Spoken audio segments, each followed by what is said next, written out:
Queridos, eu quero convidá-los a abrirem suas Bíblias na carta aos Hebreus, capítulo 12.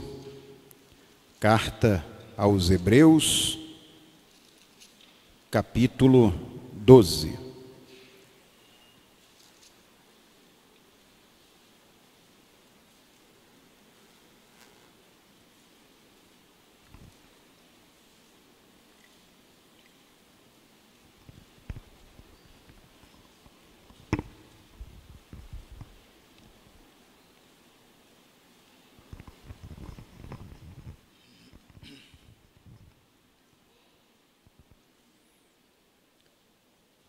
Carta aos Hebreus, capítulo 12.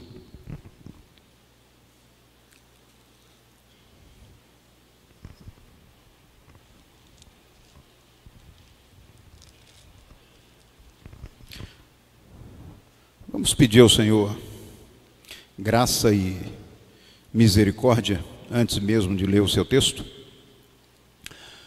Pai querido, mais uma vez nós estamos na Tua presença, continuamos, na verdade, na Tua presença, pedindo ao Senhor misericórdia, pedindo ao Senhor graça, pedindo ao Senhor sabedoria, entendimento, para que nós possamos ler o texto da Tua palavra e Ele possa verdadeiramente moldar o nosso coração, moldar a nossa mente, Pai. E te peço, realmente não é pela minha condição, mas pela minha possibilidade de expor a Tua palavra, mas é pela misericórdia do Senhor e pela direção do Teu Espírito que eu peço condição para fazer isso. E que as palavras dos meus lábios e o meditar do meu coração sejam agradáveis a Ti sempre, em nome de Jesus. Amém? Eu quero ler com vocês apenas o verso 12 do capítulo 12 de Hebreus, que traz uma palavra de encorajamento, e ele diz assim: portanto, levantai as mãos cansadas, em outras linguagens, caídas, e os joelhos vacilantes. Mais uma vez, portanto, levantai as mãos cansadas, caídas e os joelhos vacilantes. É sempre bom termos uma leitura do contexto do texto que nós estamos dispostos a ler e a aprofundar. E nesse caso, nós precisamos lançar mão dos capítulos anteriores, mais especificamente o 10 e o 11.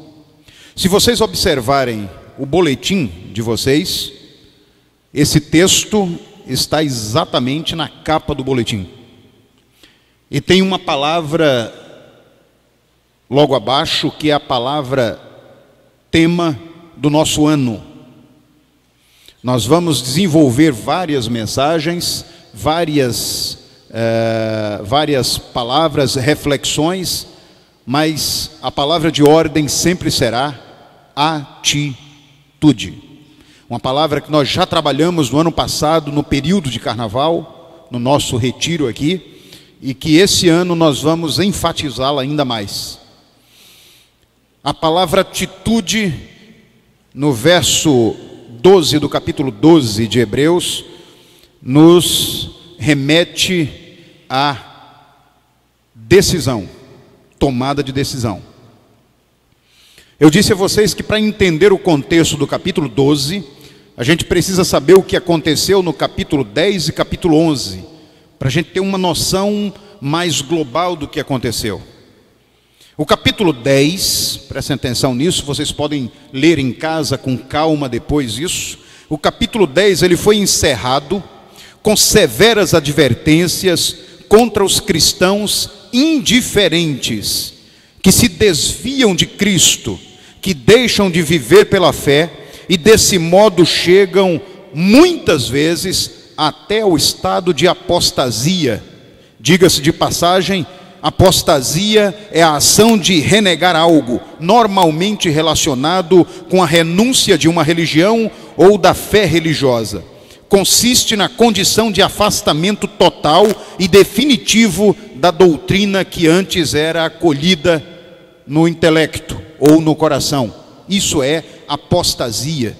E o capítulo 10, o apóstolo Paulo, nós cremos, alguns creem que não, mas nós entendemos que é aquele que é autor da carta aos Hebreus, ele encerra o capítulo, os últimos versos do capítulo, com severas advertências exatamente contra esses cristãos que acabam se desviando de Cristo, deixando de viver pela fé.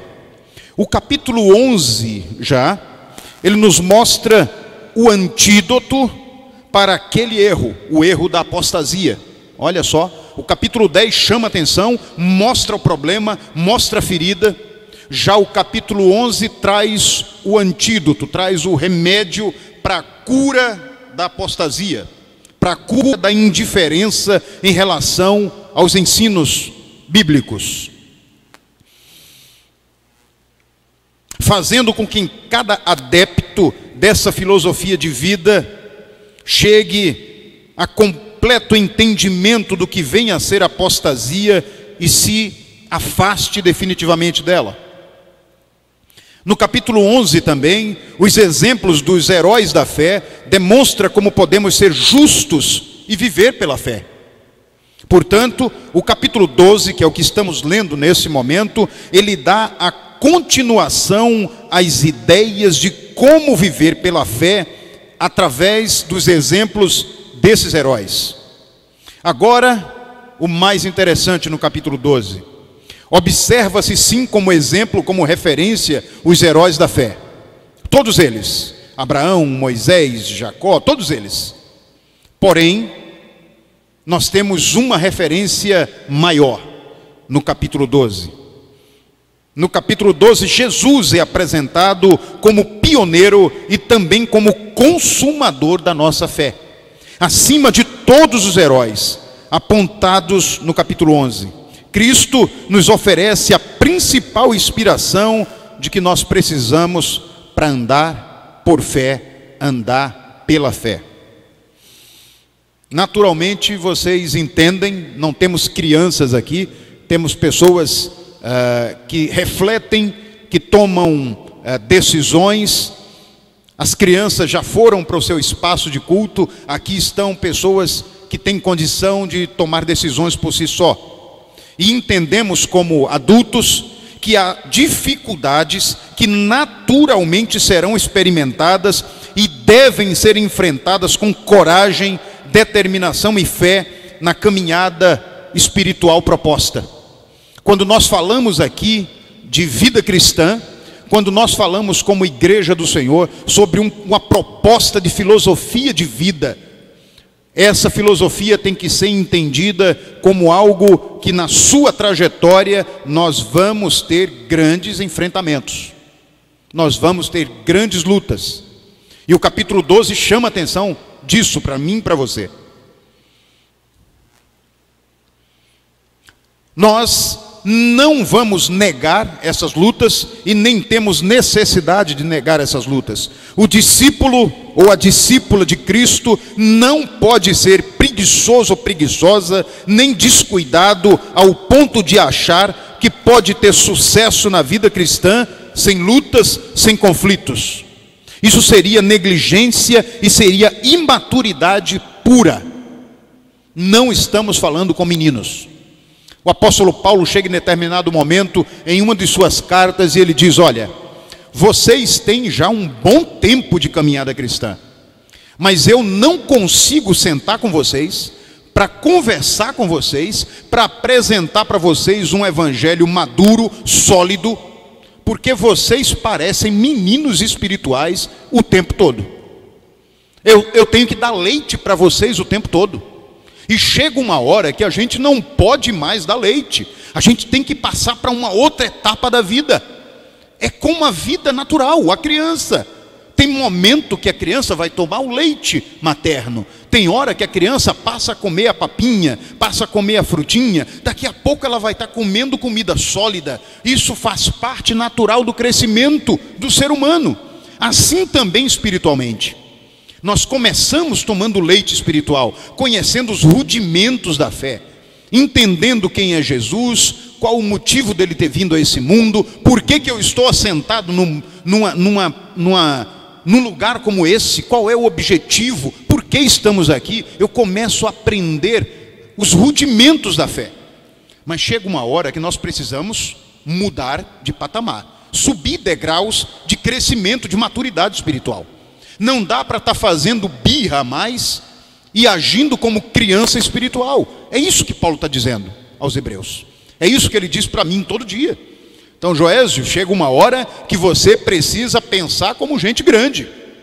Eu estava nesses dias fazendo uma cerimônia, realizando uma cerimônia de casamento, e um dos temas que a gente usa para casamento, quando a gente vai falar para o casal, naquela noite tão bonita que a gente celebra um casamento, é: casamento não é coisa de criança, casamento é coisa de gente grande.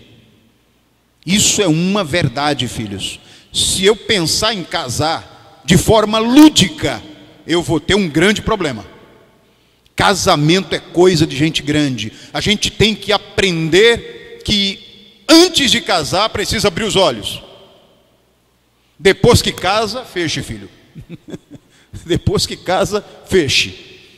Isso precisa estar muito claro na nossa mente. Mas tem gente que caminha não só no casamento, mas principalmente, como diz aqui Hebreus, na questão da vida espiritual, como criança, fazendo bico. Você sabe como é que é?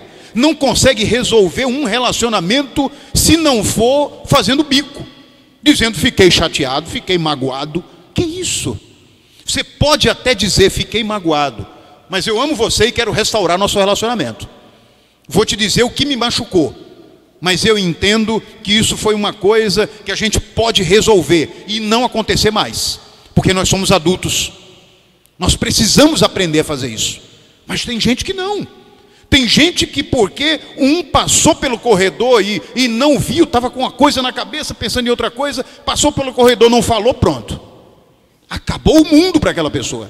Fulano, e quando é o pastor, misericórdia. Quando é o pastor que passa, e às vezes o pastor está com tanta coisa na cabeça, né? E passa, não vê o irmão ou a irmã, pronto. O pastor não falou comigo, não gosta mais de mim. Que isso, filho? Eu vim aqui para amar você. Mas às vezes acontece. Às vezes acontece. Tem gente que não aceita isso. Tem gente que faz bico. E aí Paulo está dizendo: não pode acontecer isso. A nossa fé tem que ser uma fé madura. Nossa vida cristã tem que ser madura. A gente tem que aprender a fazer sempre duas leituras do mesmo ambiente, da mesma circunstância. Duas leituras. Tem gente que só faz a leitura negativa daquilo que está diante dos olhos dela. Tem gente que só vê o copo meio vazio, não consegue ver o copo meio cheio. Vocês entendem o que eu estou querendo dizer? Sabe aquela... Eu já falei aqui várias vezes, eu gosto muito desse exemplo. Aquela hiena e o leão, o Lip e o Hart, né? O leão era sempre, né, ativo, para ele tudo era tempo. Mas a hiena não. A hiena é aquela coisa, ó vida, ó azar, aquela história, né?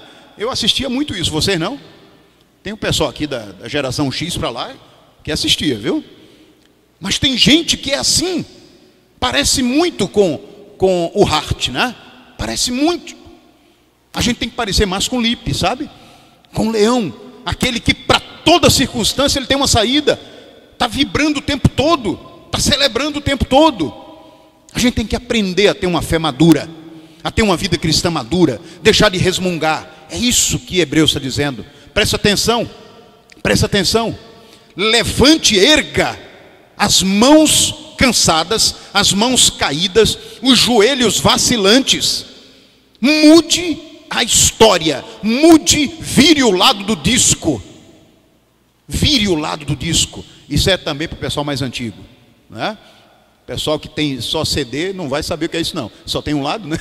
Mas o LP, aqueles long plays, antigamente tinha os dois lados. Quando a gente estava cansado de ouvir um lado, aí mudava, virava, né? Por isso que vem essa história de muda o disco, muda o discurso. Deixe de falar a mesma coisa, deixe de choramingar o tempo todo. Você precisa viver uma vida diferente, filho. Muda esse negócio. A gente sabe disso. O capítulo 11 mostra exatamente a trajetória de cada herói da fé, com seus momentos de alegria e também de lutas. A vida de Abraão, você pensa que Abraão foi só aquela frase: olha, Abraão, em ti serão benditas todas as nações, o seu povo será maior do que um número maior do que os grãos de areia na praia. Foi só isso que Abraão viu? Você tem ideia da luta que Abraão teve durante toda a sua trajetória de vida? Você tem ideia de homens como Moisés, como sofreram na sua trajetória de vida?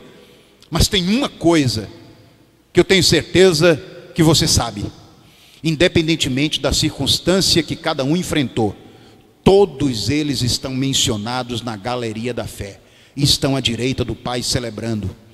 E um dia nós estaremos juntos, é isso que nós cremos como cristãos. Um dia estaremos juntos, rodeado por aquela grande nuvem de testemunhas, homens e mulheres que correram bem a carreira proposta. Aqui Jesus é o maior exemplo de lutas e sofrimento, mas também o maior exemplo de inspiração, de fé, determinação e vitória que também podemos ter. Ele é autor e consumador da nossa fé. Está aqui em Hebreus também. Jesus, autor e consumador. Para ele é o nosso alvo. Se você tiver dúvidas na sua vida sobre uma decisão a tomar, de uma atitude a que você precisa realizar, uma palavra que você quer dizer ou não tem dúvida, pergunte: o que é que faria Jesus se estivesse em meu lugar? O que ele diria? Qual era a sua proposta? Qual era a sua atitude se ele estivesse aqui? E se você for alguém que realmente busca de coração essa resposta, Deus vai se revelar para você, filho, e você não vai errar na sua escolha, você não vai errar na sua palavra, não vai errar na sua atitude. Isso é vida cristã madura. Nós sabemos exatamente a fonte de onde tiraremos água saudável, informação saudável que vai edificar minha vida. É ali que a gente vai buscar. Jesus é apresentado no capítulo 12 dessa forma. O que temos visto, na verdade, nos últimos dias, são cristãos que começam até bem a sua carreira, inclusive incorporando literalmente a palavra-chave desse ano para nós: atitude. Eu tenho visto isso demais ao longo dos anos de ministério. A gente vê alguém que diz: olha, eu quero caminhar com Cristo, eu quero estar junto com vocês na igreja, e essa pessoa chega vibrando, né? Topa tudo, o que você disser ela está fazendo, e lendo a Bíblia, tal, aquele negócio todo, falando para a família da sua experiência com Cristo. Mas os dias vão se passando, os meses vão se passando, os anos vão se passando, e começam a vir os obstáculos, dentro às vezes da própria família, talvez no trabalho, na faculdade, começam a vir as dificuldades, começam a aparecer os obstáculos. E aí a gente entende que homens e mulheres que caminham com o coração ardendo muitas vezes, com alegria por terem conhecido a Cristo e sua proposta de vida, crentes que até boa parte da caminhada sorriem, dispostos a crer firmemente na esperança que Jesus está trazendo todo o suporte necessário para a sua vida, mas que ao perceberem as lutas diárias, cada dia mais fortes e impiedosas, começam a desencantar da esperança e da fé, acabando por jogar a toalha no tablado da vida, assumindo a derrota e voltando a comer as bolotas dos porcos, se é que você me entende o que é comer bolotas de porco. Gente que comeu essas bolotas lá atrás, conheceu a história, conheceu a vida de Cristo, aceitou a proposta de vida, começou a comer na mesa do rei, começou a desfrutar de uma vida gostosa, de uma vida saudável com família, com amigos, melhorou até na saúde, muitas vezes, mas por causa das lutas do dia a dia, nas lutas da vida, essa pessoa começa a esmorecer, e daqui a pouco a perseverança vai embora e a gente desiste. E aí entra exatamente aquele nome que eu disse no início: apostasia. e volta a comer bolota de porco. Volta a viver de uma forma dissoluta, volta a viver de uma forma que vai trazer tristeza para ele. Presta atenção, não é o discípulo ou a discípula que começa bem a sua carreira, que impressiona aos outros com suas habilidades e conhecimentos, e que se torna o vencedor nessa corrida, mas sim o discípulo ou a discípula que persevera e que termina bem essa carreira. Começar bem é uma coisa, terminar bem é outra coisa. Eu já disse essa estatística aqui, eu vou voltar a dizer porque talvez alguns não saibam disso. Vocês sabiam que no meio cristão, da liderança cristã, missionários e pastores, 70% terminam mal a sua carreira. Vocês sabiam disso? Lembram dessa estatística, aqueles que já acompanham esse ministério há mais tempo? Infelizmente, acontece isso, inclusive na liderança. Mas isso é um reflexo de um grupo social. A igreja é um grupo social. Significa que essa estatística se reflete fora da igreja, se reflete profissionalmente, se reflete academicamente, se reflete nos relacionamentos interpessoais. 70% das pessoas terminam mal a sua carreira.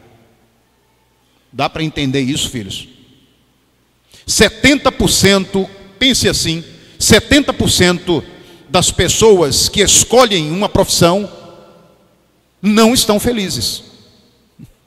70% das pessoas que escolhem ou que vivem um relacionamento podem não estar felizes.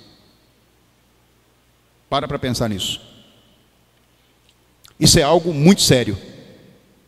É por isso que eu digo mais uma vez: relacionamento, casamento, ministério, serviço, correr a carreira proposta, não é coisa para menino, é coisa para gente grande.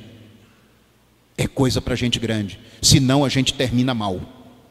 Se não tiver disposto a permitir que Deus mude seus conceitos, mude valores, implemente um estilo de vida diferente, uma possibilidade de pensar diferente, a probabilidade é muito alta de você terminar mal a sua carreira.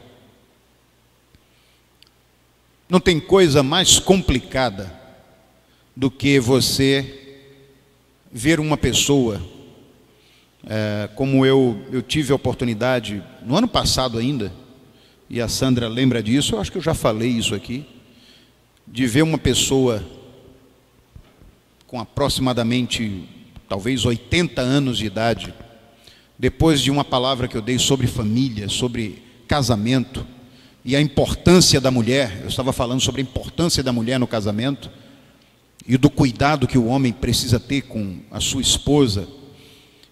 Esse homem levanta não, ele pede a palavra no meio do culto, e ele faz uma afirmação que surpreende muita gente. Talvez até os da própria igreja que ele fazia parte, porque ele fazia parte daquela igreja. E ele diz: pastor, a minha esposa, ela foi uma guerreira, ela foi uma heroína, por me aguentar mais de 50 anos. E eu disse: você já disse isso a ela? Aí ele fez: nunca disse. E ela já faleceu. Aí isso mexe comigo, porque como é que ele não podia ter dito isso enquanto ela tinha vida? Você entende como nós falhamos no nosso dia a dia? Sabe o que é que esse homem está dizendo para mim? Eu corri mal minha carreira. Cheguei aos meus 80 anos e faço parte desses 70% que correu mal. Eu não soube dizer à minha esposa em vida que ela era maravilhosa, que ela era isso. Ela era uma guerreira, ela era uma heroína, porque eu não a mereci e ela me honrou. Isso é correr mal a carreira, sabe, filhos?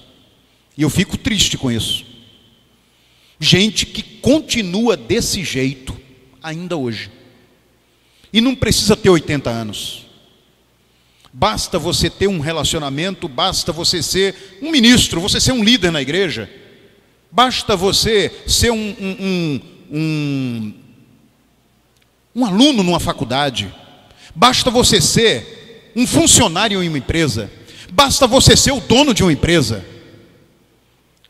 Para você ter a oportunidade de refletir agora, para saber se você está correndo bem a sua carreira ou não. Você tem sido um bom patrão? Você tem sido um bom funcionário? Ou é você daqueles que fala por trás com os outros funcionários sobre o seu patrão?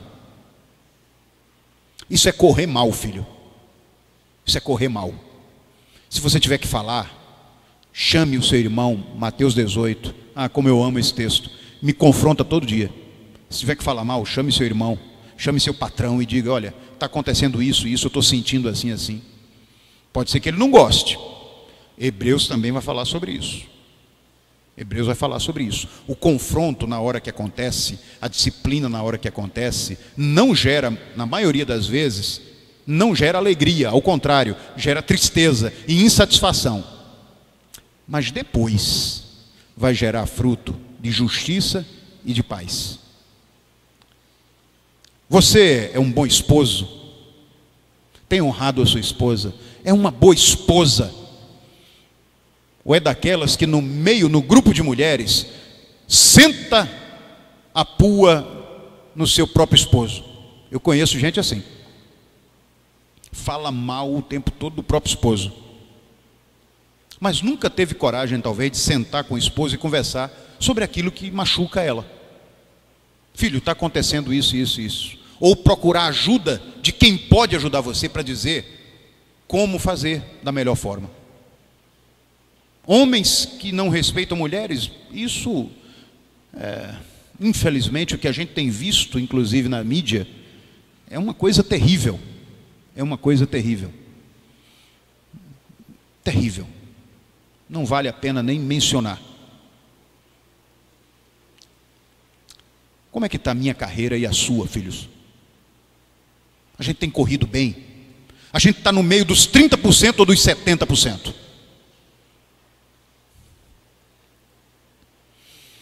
Lá em 1 Coríntios, capítulo 9, de 24 a 27, diz o seguinte: vocês não sabem que dentre todos os que correm no estádio, olha aí Paulo, usando agora aos coríntios, a metáfora da corrida, que eu estou falando aqui agora, ele usando essa metáfora, olha só.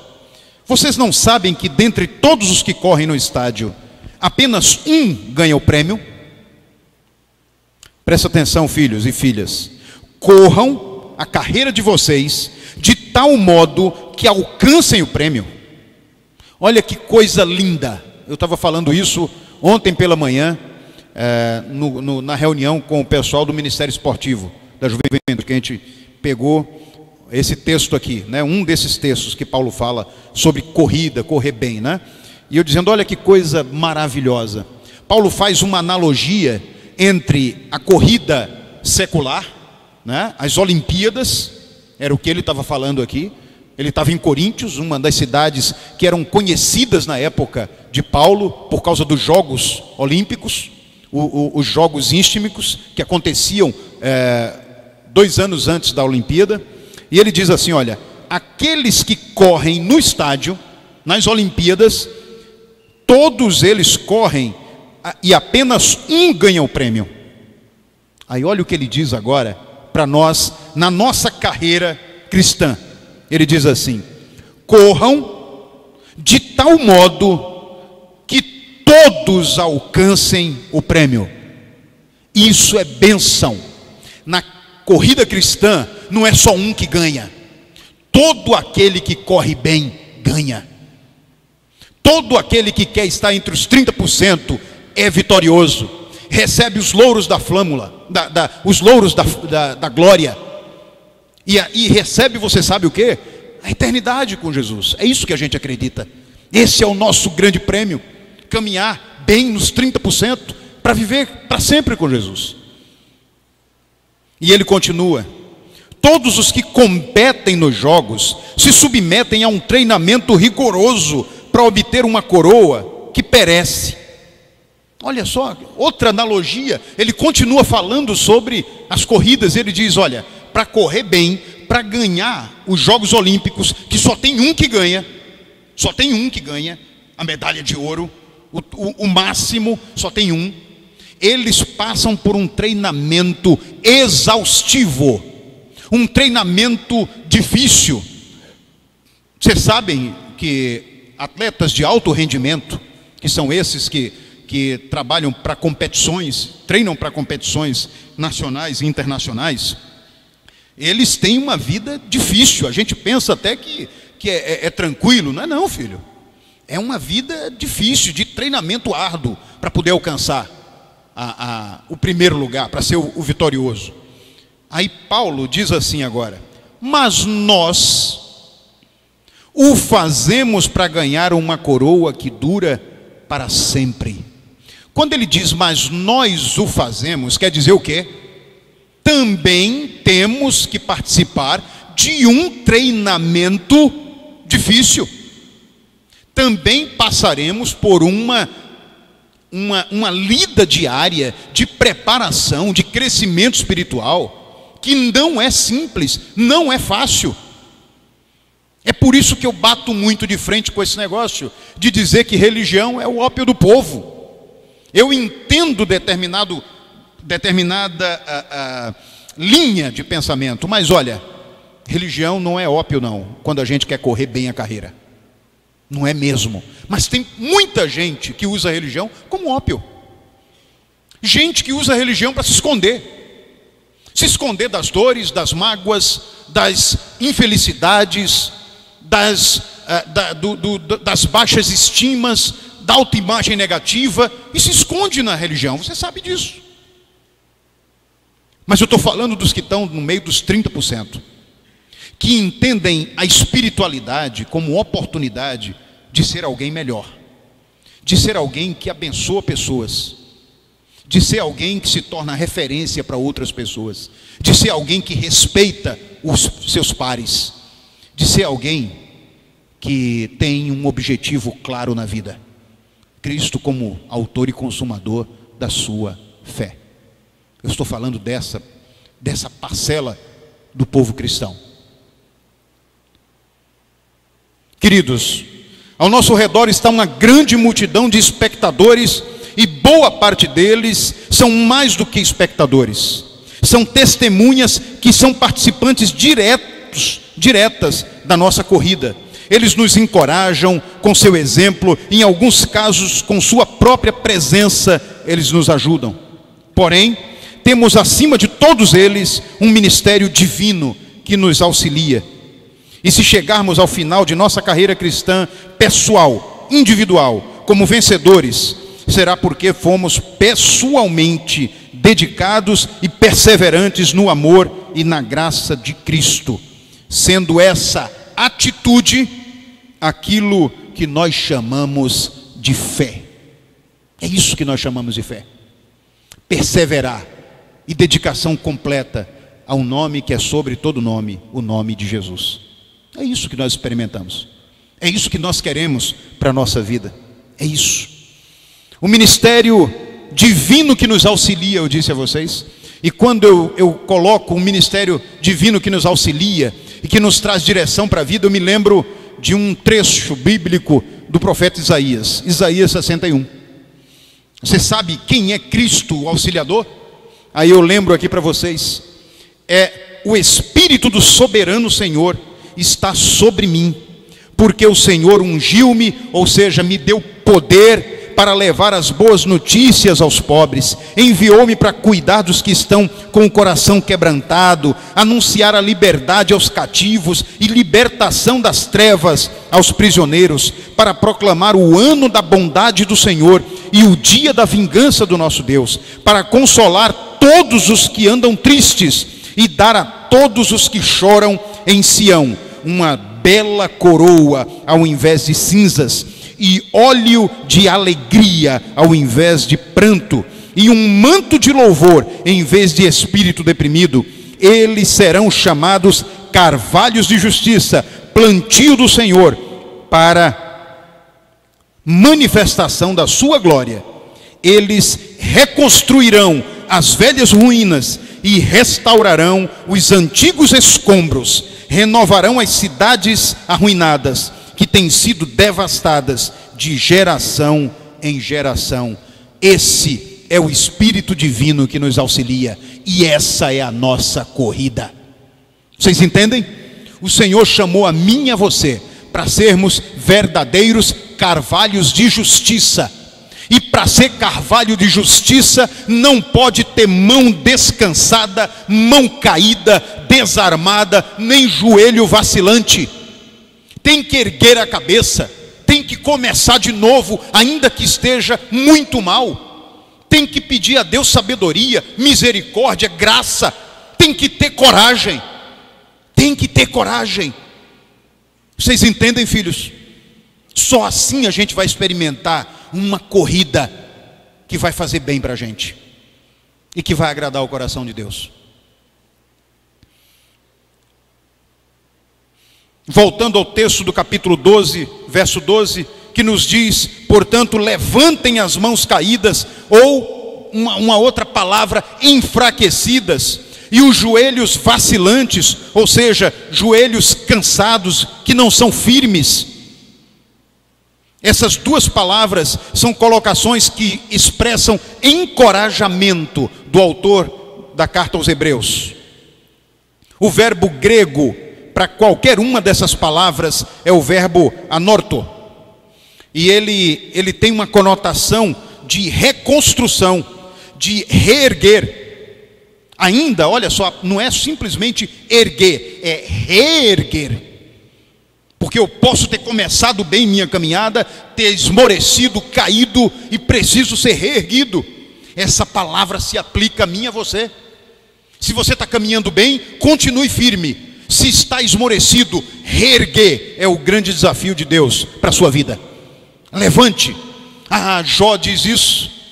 Jó é maravilhoso. Ele diz: olha, ainda que a árvore esteja cortada no toco, ainda que esteja cortada no toco, ao cheiro das águas. Você sabe de onde é que vem? Que água é essa? Que flui de que fonte? Do próprio Deus. Ao cheiro das águas, ao cheiro da graça de Jesus, ela novamente brotará. Como é que está o seu coração? Como é que está a sua vida, os seus sonhos, talvez cortados no toco? Ao cheiro das águas que vem do trono do Senhor, nós cremos que brotarão novamente os seus sonhos. É isso que a gente precisa proclamar para começar um ano novo diferente, filhos. Para começar essa vida, essa corrida de uma forma maravilhosa. Lutas virão, não tenham dúvida disso. Eu já disse aqui no início, a gente não nega nisso. Não tem por que negar, porque lutas vêm. Mas a diferença é que você tem uma fonte de alegria, que é perene, ela não se acaba. Jesus é a nossa fonte de alegria. Entendem? É isso que a gente tem que tomar posse, em nome de Jesus. As mãos e os joelhos aqui aparecem cansados, caídos, necessitando de fortalecimento. No contexto espiritual, o qual o autor enfatiza, deixa o entendimento de que a pessoa está envolvida. Olha o que esse texto está querendo dizer. A conotação dele é de que a pessoa está envolvida de tal maneira, dominada pela fraqueza espiritual, que não é capaz sequer de erguer as mãos ou de dar um passo firme diante da realidade de joelhos enfraquecidos. É isso que ele está dizendo. Essa pessoa que está sendo retratada em Hebreus 12:12 é uma pessoa que tem enfrentado tanta luta, é uma pessoa que tem enfrentado tantos momentos de tentação. Ela está tão fraca que ela não consegue erguer os braços. Por isso que ele está encorajando: levante esses braços, filho. Não pode enfrentar o nosso adversário, enfrentar as lutas do dia a dia desarmado. Primeira coisa que um adversário, um pugilista, quando entra num tablado para lutar, primeira coisa que ele faz é a guarda alta. Porque se ele baixar a guarda, ele vai tomar um direto e vai para a lona. Você entende? Quando a gente entra na corrida cristã, quando a gente se propõe a viver uma vida de discípulo de Jesus, tem que estar com a guarda alta, para enfrentar esses gigantes do dia a dia. Todo dia, diz a palavra de Deus, tem um mal guardado para mim e para você. Basta cada dia o seu mal. E eu não posso enfrentar esse mal desarmado. Eu não posso. Entendem? A palavra de Deus nos diz: porém, as nossas armas não são armas como alguns aqui entendem. Alguns lá fora entendem. Eu não estou falando de um 38, de uma 45. Eu estou falando de armas espirituais. Porque os nossos adversários são espirituais, não são carnais. O meu adversário não é minha esposa. Meu adversário não é meu colega de ministério. Meu adversário não é o meu patrão. Meu adversário não são pessoas. Meu adversário são potestades e principados do ar. São situações na dimensão espiritual que me enfraquecem a cada dia e me fazem baixar a guarda. Esses são meus adversários. É isso que Hebreus está dizendo para mim e para você. Levante essa guarda. Quando ele diz: levante as mãos caídas e fortaleçam seus joelhos, firmem posição, porque a batalha vem e vocês têm que estar prontos para isso. Agora, filhos, eu quero dizer a vocês que vocês não estão sozinhos. Não é simplesmente marcar posição e deixar a pancada vir. Não é assim. Deus tem prometido a cada dia que Ele estará conosco até a consumação dos séculos. Ele tem prometido isso. Busquem o poder de Deus para essa crise de desvio e de indiferença ao Evangelho do Senhor. Fortaleçam as mãos e os joelhos fracos, que não param de tremer. Tomem posição novamente nessa batalha diária, filhos e filhas. Ergam a cabeça e vejam novamente o horizonte apresentado pelo Pai de vocês, aquele mesmo que um dia lhes propôs um estilo de vida que lhe encheu de esperança o coração. E vivam por fé, na certeza de que Ele continua cuidando de você o tempo todo. O tempo todo. Deus não está longe de nós. Ele está aqui, Ele está dentro de nós. O seu Espírito habita em vasos de barro, como eu e você. Está lá em 2 Coríntios. Ele habita dentro de nós. E Ele nos diz: ergam a cabeça, a batalha vem, mas eu sou com vocês. Vocês não estão sozinhos. Não estão sozinhos. E aí eu quero terminar esse momento. Nada melhor do que terminar com um texto bíblico, não é?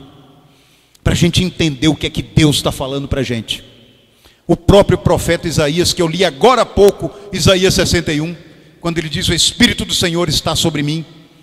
Ele diz no capítulo 35, de 3 a 10, olha o que é que ele diz: fortaleçam as mãos cansadas. Olha, Isaías corroborando com Hebreus, Antigo Testamento e Novo Testamento.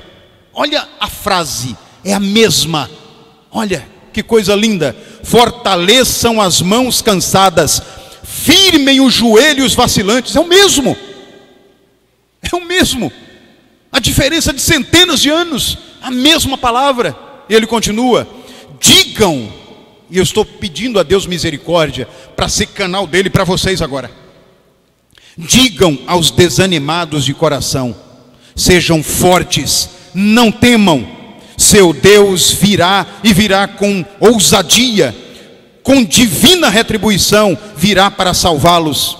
Então se abrirão os olhos dos cegos e se destaparão os ouvidos dos surdos. Então os coxos saltarão como cervos e a língua do mudo cantará de alegria. Águas irromperão no ermo e riachos do deserto. A areia abrasadora se tornará um lago, a terra seca, fontes borbulhantes. Nos antros onde outrora havia chacais, crescerão a relva, o junco e o papiro, e ali haverá uma grande estrada, um caminho que será chamado caminho de santidade.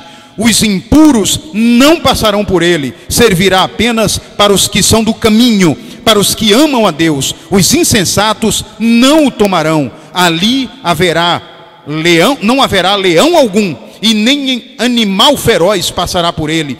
Não se acharão ali nenhum dos animais ferozes. Só os redimidos andarão por esse caminho, caminho de santidade. E os que o Senhor resgatou voltarão, estarão em Sião com cantos de alegria. Duradoura alegria coroará suas cabeças. Júbilo e alegria se apoderarão deles, e a tristeza e o suspiro nunca mais o acometerão. Aleluia! É isso que Jesus tem para mim e para você. É isso que Ele tem para a igreja dele. Esse é o grande desafio de viver uma carreira vitoriosa. É uma carreira de sucesso. E sucesso não é sucesso como a gente vê etimologicamente a sociedade conhecer. O sucesso que a gente vê que Paulo teve é algo que transcende o que a sociedade conhece. O sucesso que Pedro experimentou é um sucesso que transcende a etimologia da palavra que a sociedade conhece. Nós queremos convidar vocês para começar em 2019 correndo uma carreira que leve vocês à vitória, ao sucesso. E não tem outra forma de fazer isso a não ser aos pés de Jesus, permitindo que Ele erga as suas mãos e fortaleça os seus joelhos, para que você marque posição e coloque Ele adiante como seu escudo, porque aquele que habita no esconderijo do Altíssimo, a sombra do Onipotente descansará, em nome de Jesus, amém? Que o Senhor nos abençoe, que o Senhor nos faça tomar posse desta promessa dEle, e que Ele nos faça compreender a cada dia que eu posso ter uma vida espiritual, uma vida cristã melhor do que a que eu tenho hoje. Se você tem uma boa vida cristã, você pode ter uma melhor ainda. E se você está mal, com as mãos cansadas e joelhos vacilantes, o Senhor te convida para mudar essa realidade, permitindo que Ele seja aquele que liga todas as suas juntas, aquele que te fortalece, aquele que faz você levantar a guarda e lutar a boa luta. Como disse o apóstolo Paulo: eu combati o bom combate, eu corri a carreira que estava proposta, eu guardei a fé, e agora eu vou buscar o que o Senhor tem preparado para mim. Que esse seja o nosso desejo, que nós possamos buscar isso incessantemente, filhos, em nome de Jesus. Que o Senhor nos abençoe. Eu queria te convidar a fazer uma oração nesse momento, para você fazer a sua oração pessoal ao Senhor, pedindo a Ele que ajude você na sua caminhada cristã. E se você não começou a sua caminhada cristã, que Ele te encoraje a fazer isso a partir de hoje. Que você não saia daqui sem um propósito na sua vida, de se tornar um homem melhor, uma mulher melhor, você ter um casamento melhor, você ter um relacionamento com seus filhos melhor, você ser um profissional melhor, excelente, você ser um aluno melhor, você ser uma pessoa segundo o coração de Deus. Vamos orar? Faz a tua oração e logo depois eu encerro esse momento.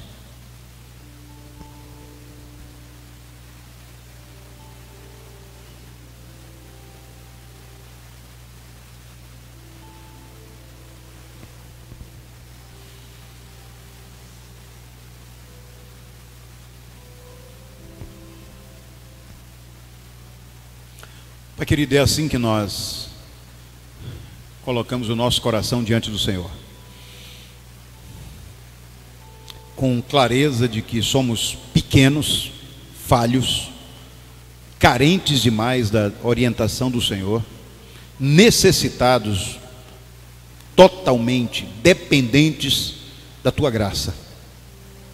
Ajuda-nos, Pai, na nossa caminhada. Nós queremos correr melhor.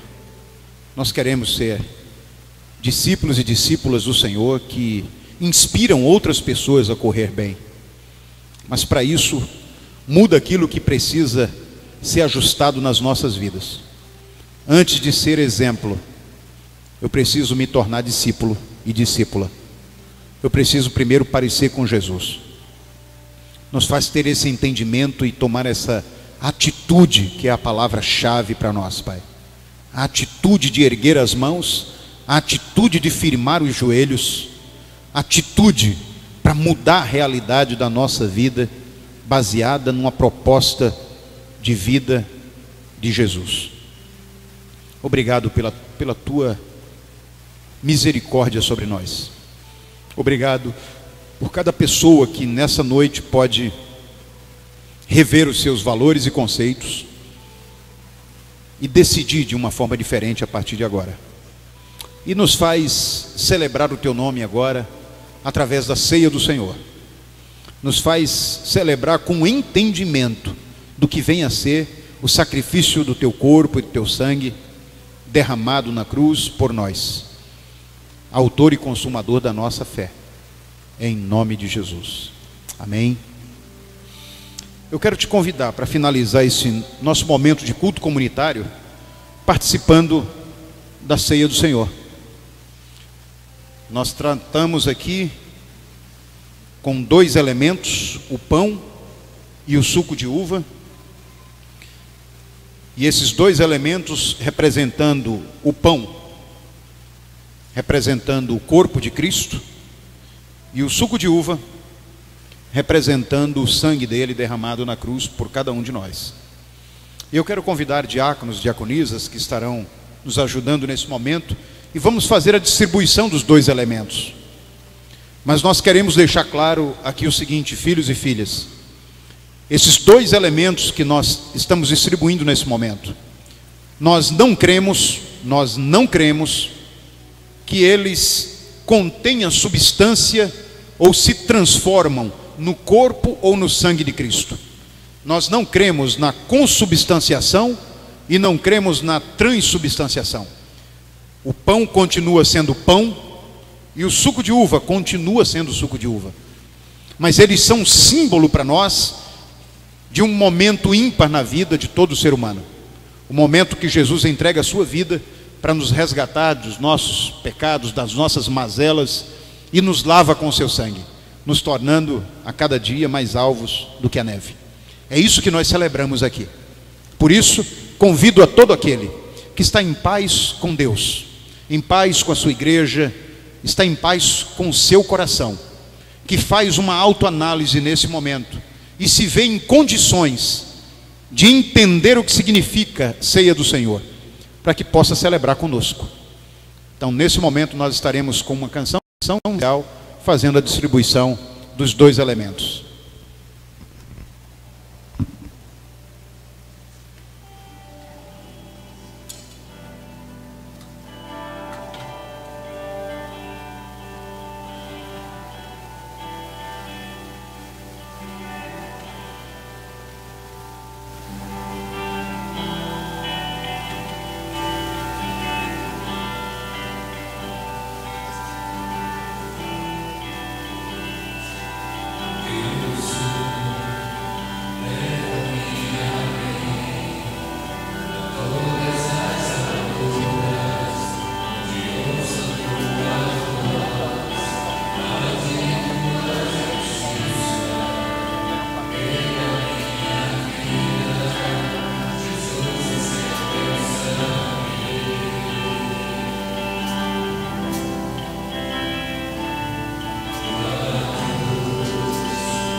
que nos traz restauração.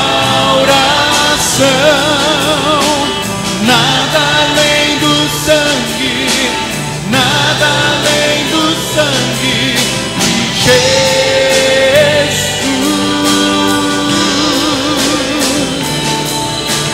que nos faz brancos como a neve, aceitos como amigos de Deus. Nada além do sangue, nada além do sangue de Jesus.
Para celebrar ao Senhor, nada além do seu sangue.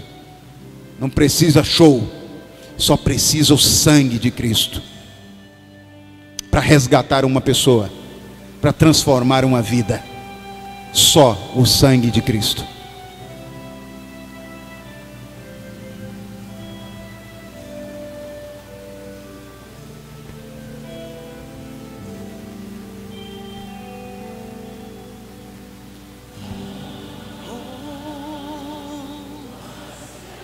Oh, sim. Oh, mas que a neve. Sim, neste sangue. Oh, oh, serei.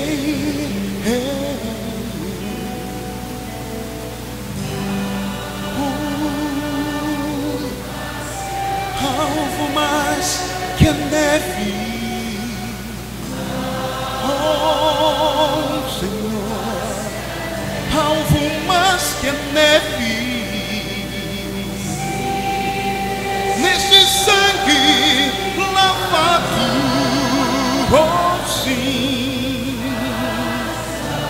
mais alvo que a neve, serei.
Queridos, vamos ficar em pé nesse momento, em referência à palavra de Deus.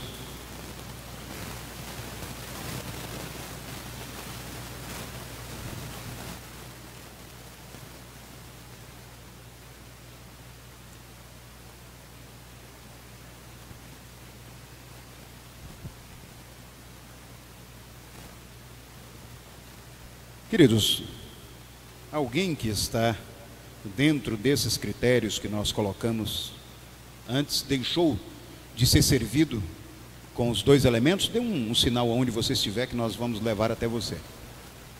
Ok? A palavra de Deus nos diz,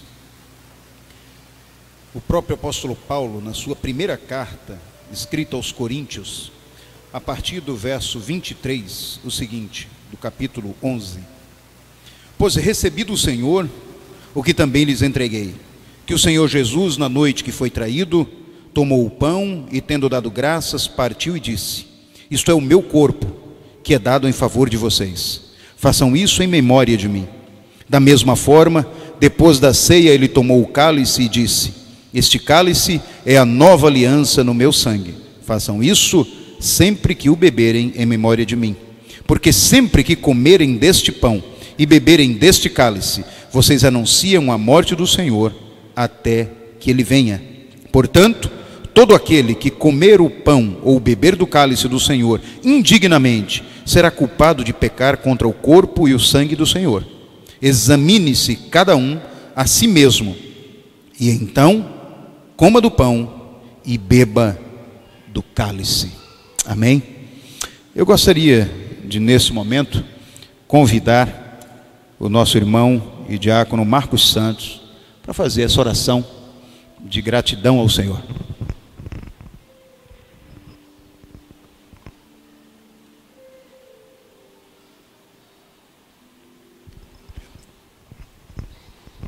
Oremos, Senhor. Senhor nosso Deus, nosso Pai, agradecemos, ó Deus, pela oportunidade de nós estarmos na Tua casa para completarmos, para realizarmos mais uma das Tuas ordenanças, ó Deus, que é a ceia em Tua memória, ó Deus, pelo que Teu Filho, Jesus Cristo, fez por nós. Senhor Deus, mediante a mensagem de hoje, ajuda-nos, nos fortalece, ajuda-nos na caminhada, ó Pai. Tu sabes que para nós é difícil.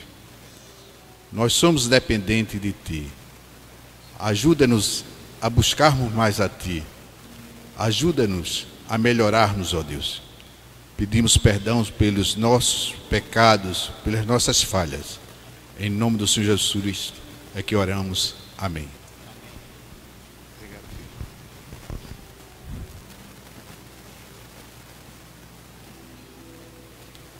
Comamos e bebamos dele todos.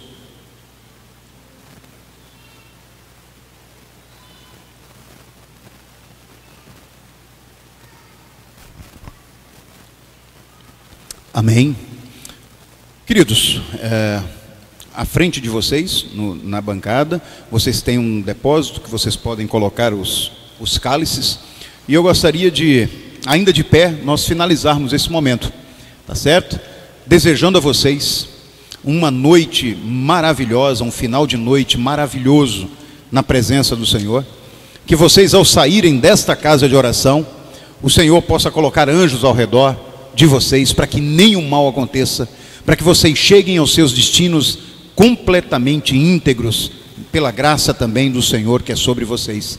Que tenham uma semana linda na presença do Senhor, que todas as suas decisões, as suas escolhas sejam pautadas numa íntima comunhão com o Senhor, e que Ele fale tremendamente ao coração de vocês durante todos os dias das suas vidas, e que logo mais nós possamos estar aqui celebrando o nome que é sobre todo nome, juntos novamente. Foi muito bom estar com vocês.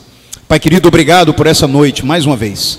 Obrigado pelo privilégio que tivemos de estar juntos, tanto pela manhã como agora.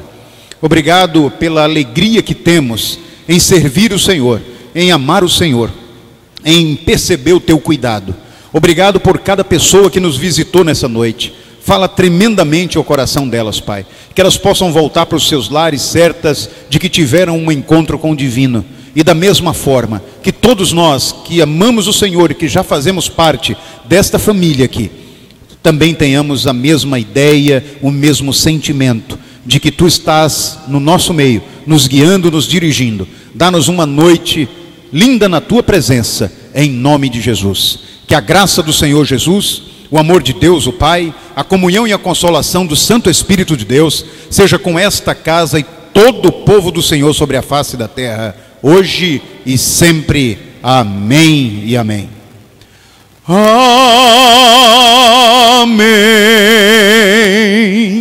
Amém. Amém.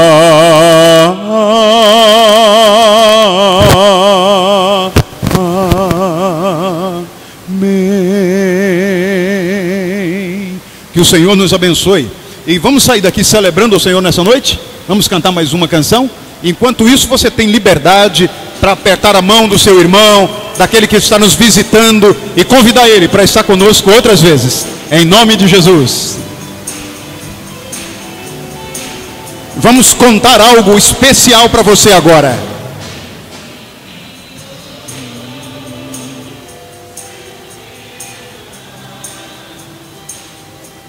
Isso é o centro da nossa mensagem.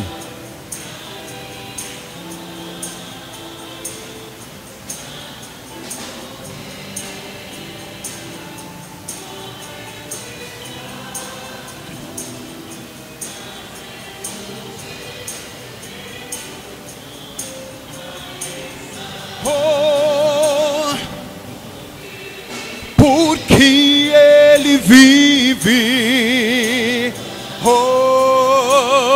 porque Ele vive, temor não há. Eu sei que a minha vida está nas mãos do meu Senhor, que vivo está. E quando enfim, é verdade, todos nós enfrentaremos essa realidade um dia.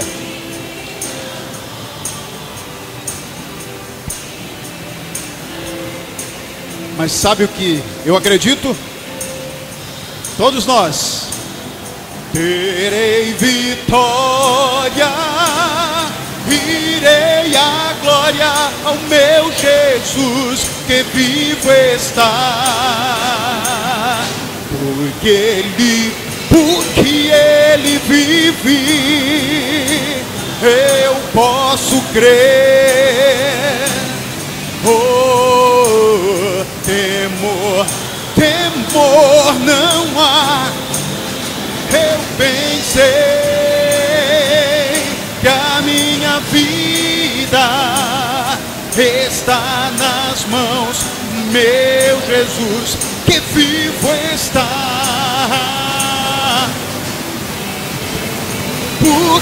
Ele vive, eu posso, porque Ele vive. Temor não há, não há.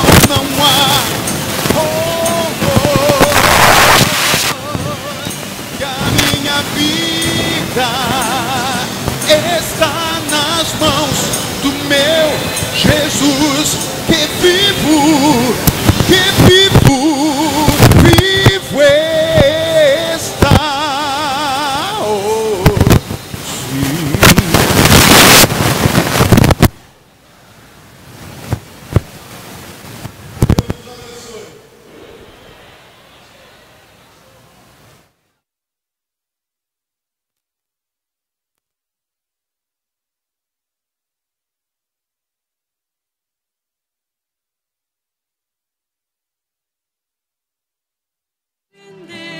Cultivando ouvir, moderando falar, proceder agradável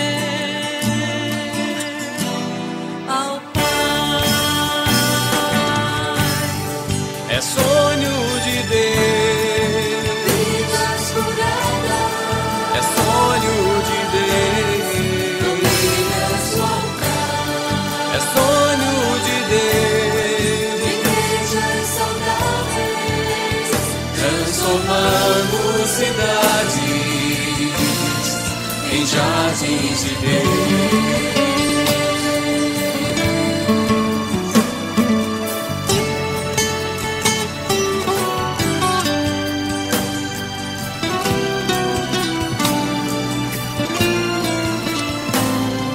Assim se reflete no meio da igreja sincera alegria que a Cristo